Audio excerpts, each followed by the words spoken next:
don't know how. I still don't know fully how I feel about this particular fight, but if you are watching, but for my audio people, Mayweather and one of the Paul people are fighting June 6th. One of the Pauls. One of the Paul peoples, right? Is fighting June 6th, Showtime pay-per-view, all for bragging rights. This is not an actual boxing match. This is, what do they call those? Exhibition kind of vibes. And I'm torn. You know, I'm torn. The reason why I'm torn is because I am a boxing fan, right? But I am a person who understands strategic moves and business moves, right? Very, like, I understand it. So I had to hear from him, and shout out to Gilliam Wallow, who had an amazing interview with him recently. And still going plan on getting Wallow on the on one of these episodes. So go tag him when you see this, right? But they asked, I don't know if they asked him or just Mayweather kind of gave this free willy, but here's what he had to say about this particular situation. No money is worth my health. No amount of money. But I'm still a smart businessman. Now we talk about a Logan Paul, a YouTuber, for 100 mil? Give me that. I'd rather have a currency than a legacy, because my legacy is already engraved in stone. Right. You know, a lot of times they say, oh, Mayweather, he's doing exhibitions. It's bad for boxing. It ain't bad for your pockets. But at the end of the day, I look at my children, I look at my grandson, I look at my mother, I look at my father. My mother's a millionaire, my dad's a millionaire, my children are millionaires. My little grandson, he's a multi-millionaire, he don't even know it. So I don't want for nothing.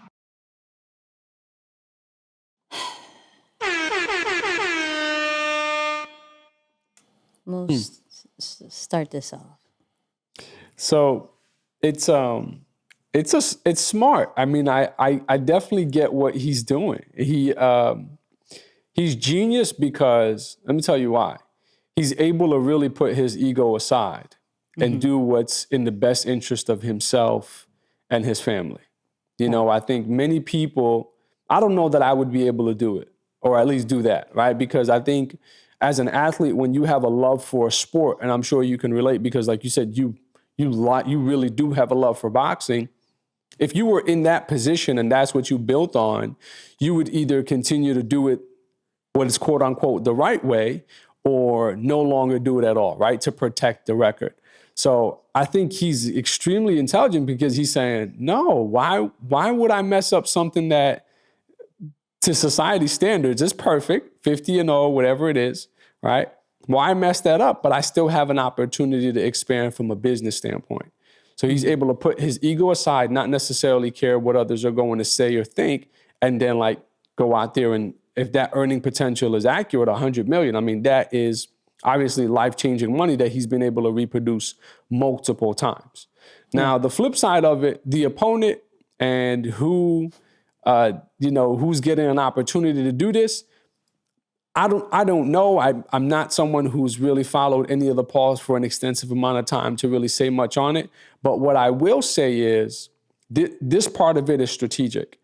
Anytime a brand goes after young talent, it prolongs the lifeline of the brand, right? So if you are a talent that is, let's say, Floyd's age, and you are going after or working with or fighting one of the Pauls who are dominating the millennial space right now, and that's just the truth. When you look at the numbers, they are absolutely dominating that space, have a lot of eyes and attention on them, then you have an opportunity to introduce yourself to a generation that may have not necessarily been on the Floyd Mayweather bandwagon. So what does that do for yourself, your businesses, and even your children? If you look at it that way, it prolongs the lifeline of your businesses and your brands. So that's the part of it that I'm like, okay, while I may not necessarily know much about the opponent, I can see some strategy tied behind, okay, let's select this person for that reason. It's not so much, just purely off of, wins and losses, or can this person give me a good fight, or will this be a good show for the fans? I really think that they're looking at it from that standpoint. And at the end of the day, I also think that both of them are very brilliant marketers, right? Like the Pauls are very good at, marketing online. Obviously, they've killed the YouTube space for a very long time and have bounced back from some craziness. And then Floyd has done it in a more traditional sense. So I think it's like, man, these are two people who really know how to make money in slightly different ways, but now coming together to see what happens as a result of it. So maybe some of the truer boxing fans may not necessarily love it because they're looking at the opponent and they're like, okay, who is this cat? Like, he's not really a true boxer. Like, he's not a Pacquiao or somebody that is like, oh, wow, like, okay, this is going to be a great fight. Right. But I think it's from a strategy and business move. Yeah, I think it's spot on.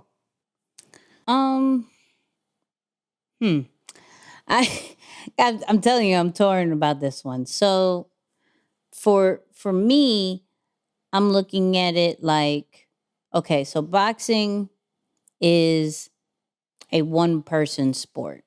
So it's not even necessarily thinking about others already. So to sit here and hope that Floyd Mayweather is a purist and would care about the sport, when in all actuality, you are in a sport that only makes you think about yourself already, I can't necessarily knock it, right? At the end of the day, you think about yourself, you think about those who matter, right? And that should be the only thing that matters to you if you came from that kind of vibe. Now, what's funny, when I watched the episode, he was like, there are people who, do, I don't know, golf or boxing or whatever, and no one questions them that they are in hurt of money. But if I was to do an exhibition fight, then people think I'm hurt of money. I'm actually not. I have like 9 skyscrapers and multiple businesses. I'm good, right?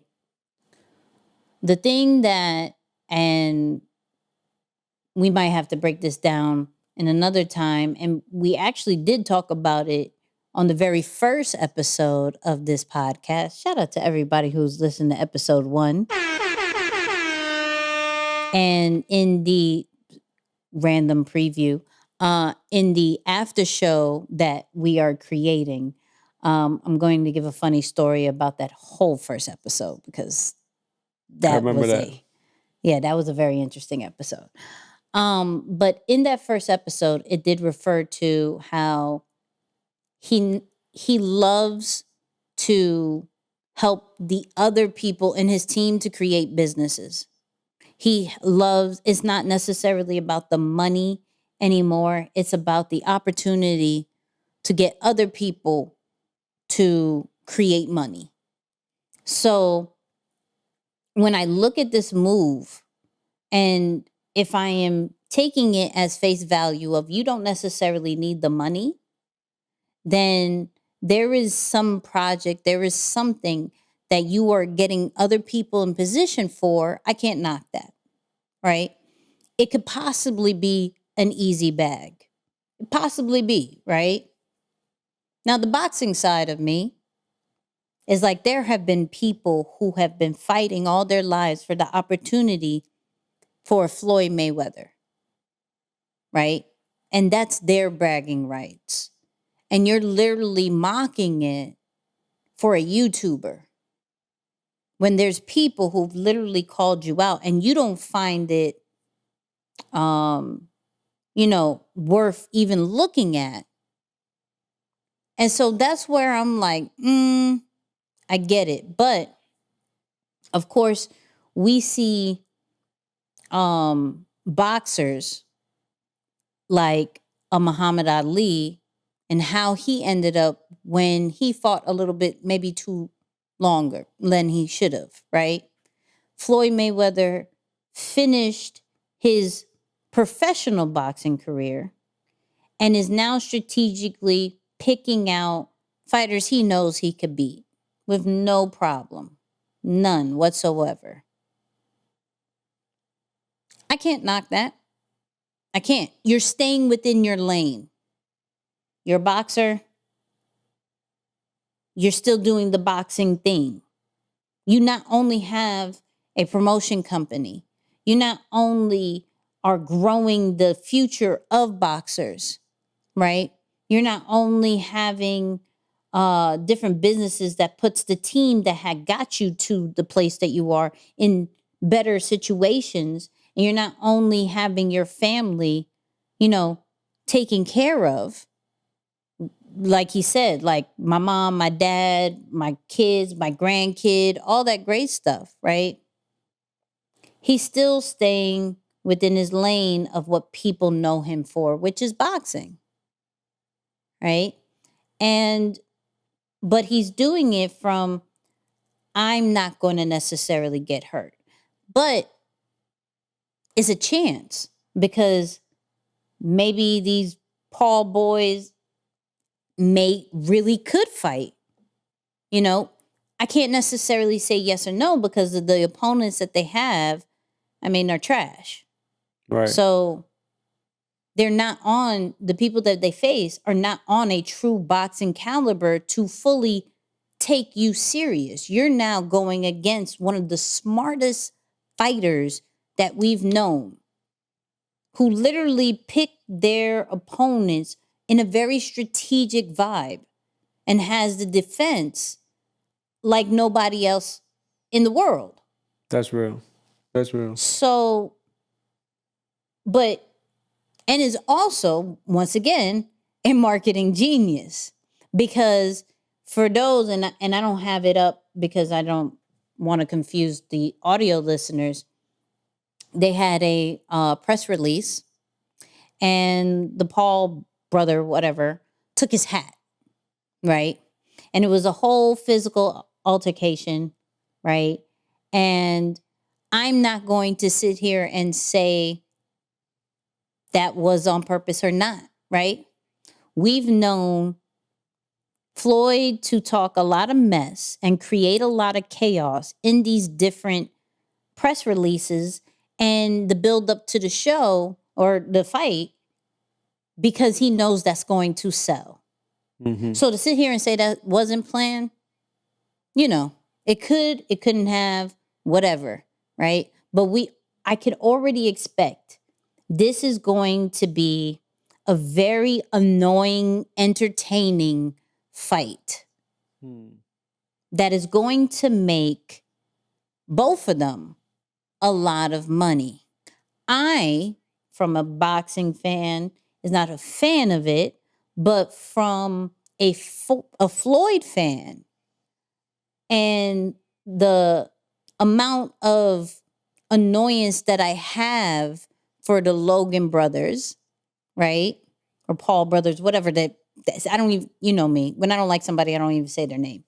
For those people and how you've literally made a mockery of boxing, I hope Floyd does knock him out. Even though Floyd is not a knockout artist, I do hope he wins so that era could be done.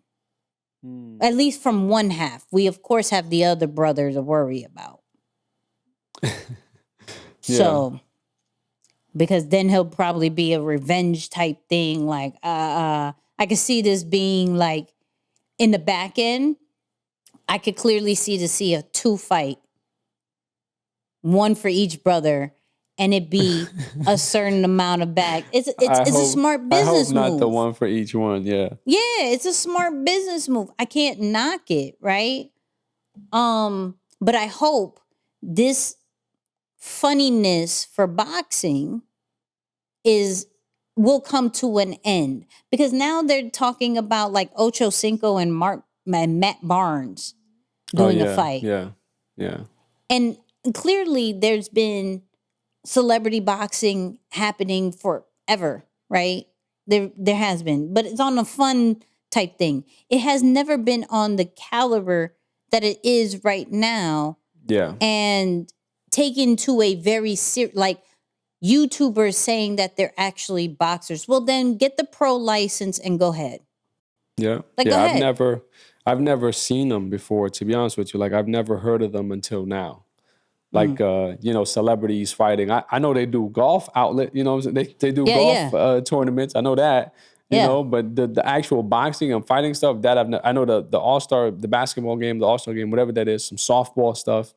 But I think it's going to come down to two things, man. If you're someone who enjoys, again, the artistry of boxing, you're going to hate this. You're going to be like, this is terrible. Like, how do I know that Floyd is even going to prepare for this the way he did, at least the way we're used to seeing him train multiple times a day on Showtime and, leading up to it? How do I know that he's going to take it that serious? And then the other side of it, if you're just in it for entertainment, just because you're like, oh, let's just see what happens, I think maybe you will enjoy it. But yeah, I don't know what will come about from it, but hopefully, what I will hope though is that because it's such a secret sport, and like you said, it's a sport where a lot of people make a lot of sacrifice. Right? There's a lot of people who come from different parts of the world for this opportunity. I would hope that people who don't need the money water down the sport through their craziness. I would hope that they don't do that. I just want to be clear that I hope that they wouldn't water down the sport because of their craziness when they don't even need the money. And then, because there was a time where boxing was kind of like, it was just out in the gray. Like, nobody was really paying attention to boxing like that. Right. I mean, after the heavyweight fighters like Tyson left, Lennox Lewis left, and then there was a time where it was just kind of like no one really paid attention to boxing. So, yeah, I'm just hoping that, that doesn't happen to it. Are you going to watch it? Are you going to tune in? I'm gonna watch it. Yeah, I'm going to watch it. It's very rare that I miss a Floyd fight. So I'm going to watch it. Now, the question of if I'm going to pay for it is a different story. Fair. Hey, you keeping it real. I like it. She's being honest. I'm just being very honest. That is a serious question we have to answer. So are you going to contribute to Floyd's pockets or not? That's what it comes down to. But like I said, in all honesty, if you can get a 100 mil bag, that's no joke. That's something, that's got to stand for something. Yeah, I mean, that is definitely, and also it shows maybe even for like boxers who do reach that age of retirement, like you too can still do something and make a bag for what you love. Because like, even with why would this be different than the big three? You know how Ice Cube has that league for basketball? Yeah. So how is that somewhat different? I don't know if it is. I just think maybe because of the person of this is where it's getting a little for sure. It's like saying Jordan went to play in the big three. It's like, okay, hold up a second. That would create a different energy to it. So I see it. I'm sure more things will unfold as we get closer. We're less than a month away or whatnot. So I'm excited. See what else happens. I'm excited. If there's a way, you know what? If there's a way to see it in person, I would. I'm not even gonna lie.